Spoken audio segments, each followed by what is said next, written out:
Atenção! Começa agora uma teleaula de Física do ensino médio. Você vai assistir a teleaula de número 12. Bons estudos!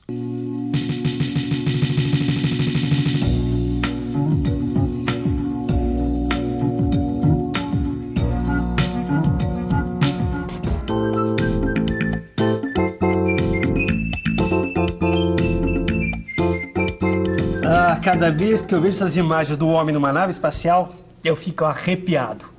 Foi uma grande conquista, mas eu tenho um amigo, Gaspar, que fez uma pergunta que me deixou encafifado. O astronauta flutua dentro de uma nave espacial em órbita. E por que nós aqui na Terra não flutuamos? Não, eu sei que você deve estar achando essa pergunta meio estranha. Afinal, andar aqui na Terra é tão natural. Mas fique você sabendo que foi tentando responder perguntas como essa que o homem aprendeu muita coisa ao longo da sua história. O nosso conhecimento é fruto dessas perguntas. E se você é curioso como eu, está no lugar certo. Pois na teleaula de hoje você vai conhecer a estrutura do sistema solar e o movimento dos planetas e satélites, a rotação, a translação, o dia e a noite, as fases da Lua. Vai vir o modelo de Isaac Newton para o sistema solar. Vai aprender sobre a lei de gravitação universal. Por fim, vai conhecer mais um pouco sobre o conceito de peso e sua relação com a massa. Por isso, fique atento, pois a teleaula de hoje está apenas decolando.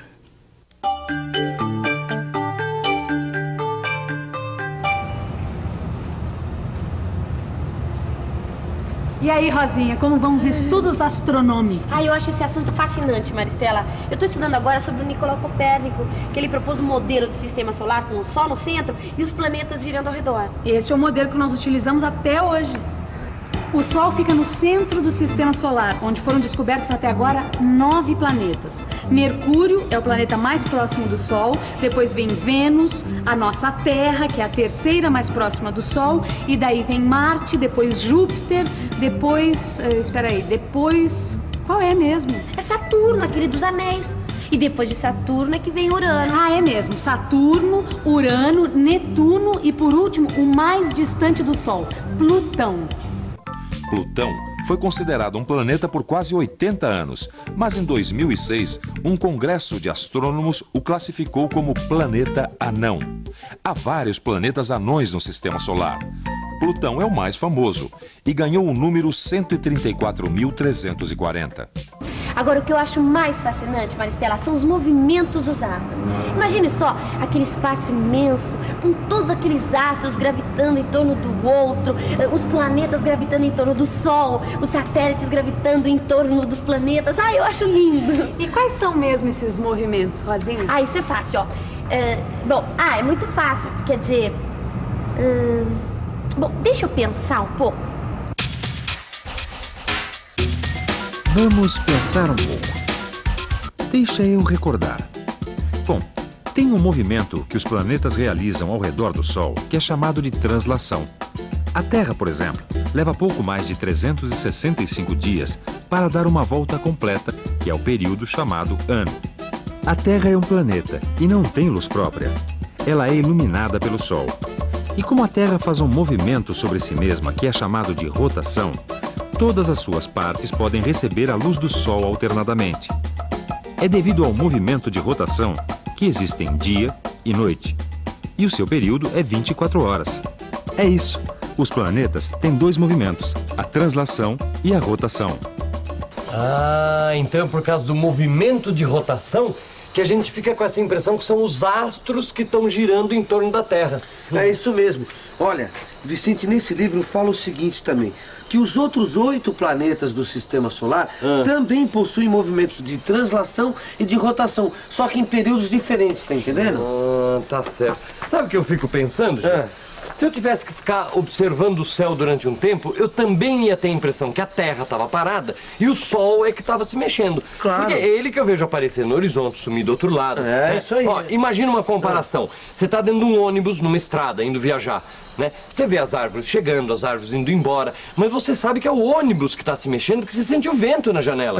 Peraí, Vicente, então, eu acho que eu sei onde você está querendo chegar. Você está querendo dizer que a Terra se desloca, certo?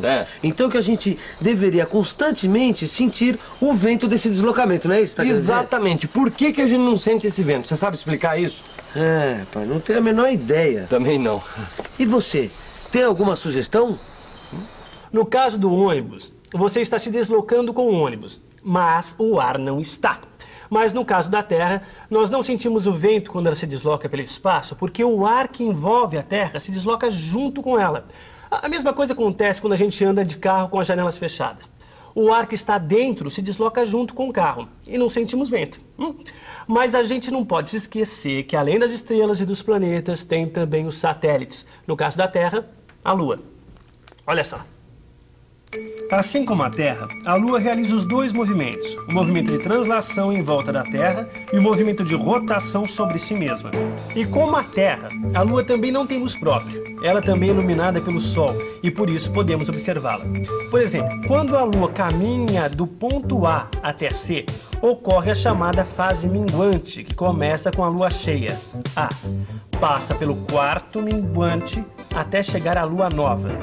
E quando ela vai de C até A, é a fase crescente, que começa com a lua nova, passa pelo quarto crescente e termina com a lua cheia.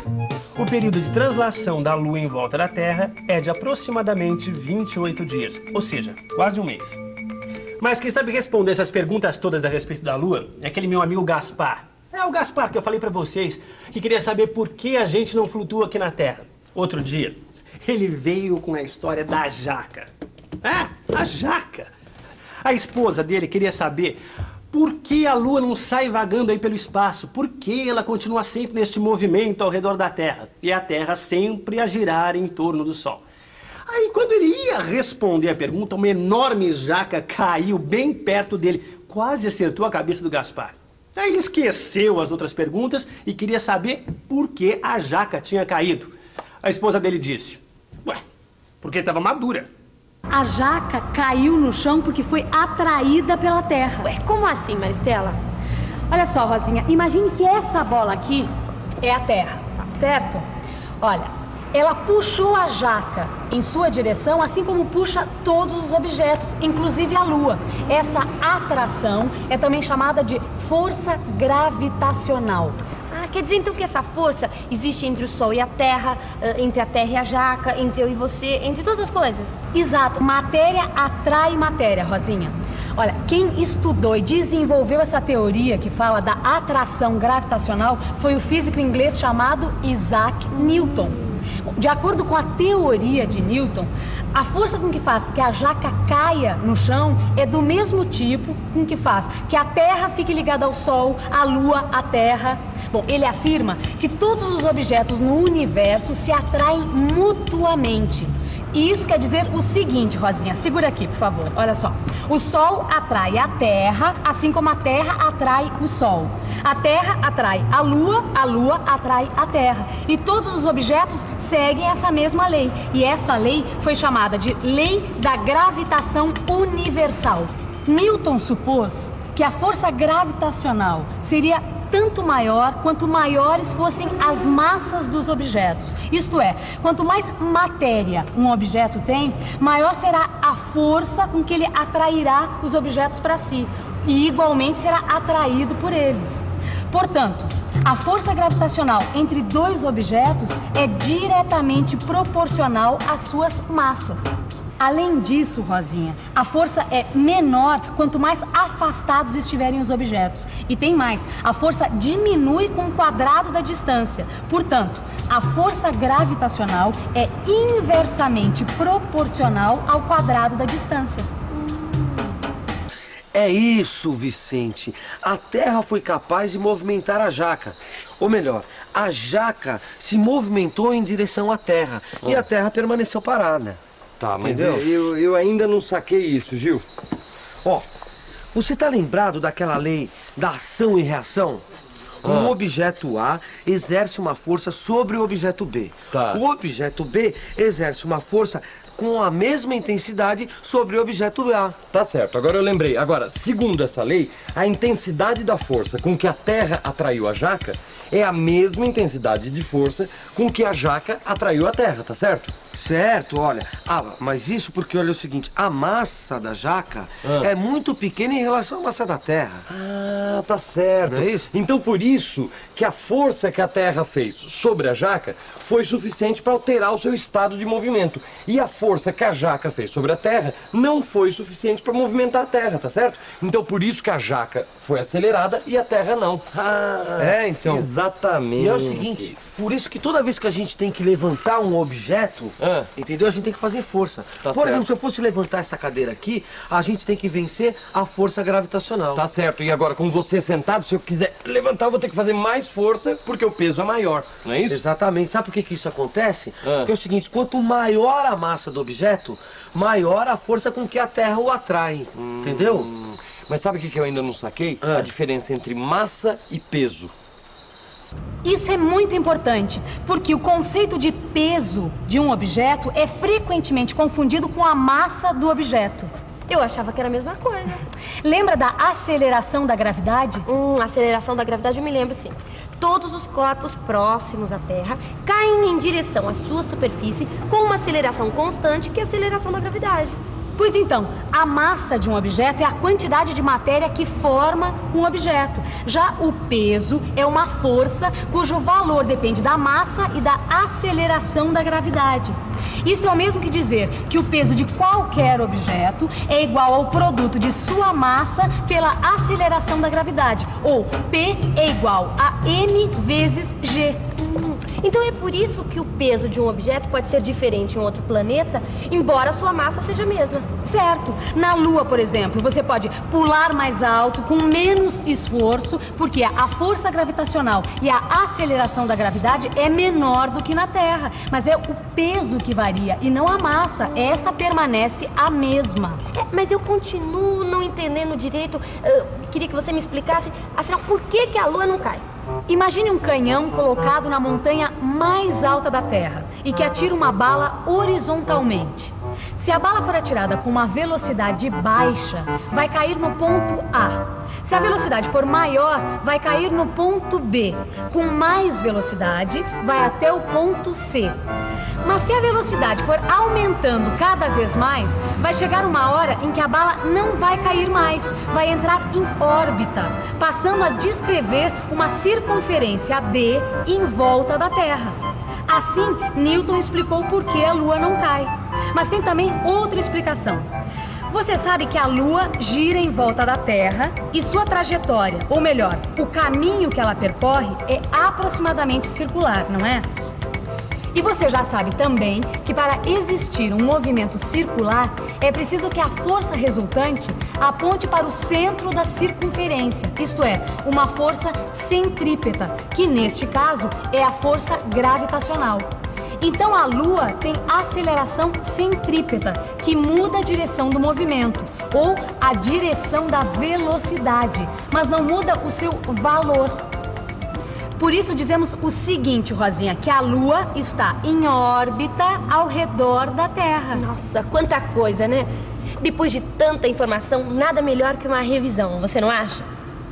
E atenção, se liga aí que é a hora da revisão.